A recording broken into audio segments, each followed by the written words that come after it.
Vores kæledyr kan også få ondt i tænderne, uden at de kan give udtryk for det.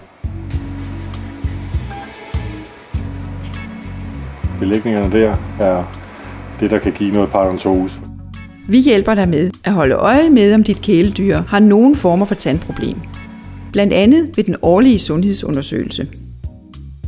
Hvis dette er tilfældet, kan vi med avanceret tandlægeudstyr og digital tandrøntgen sørge for, at patienten i fuld narkose får lavet en optimal tandbehandling.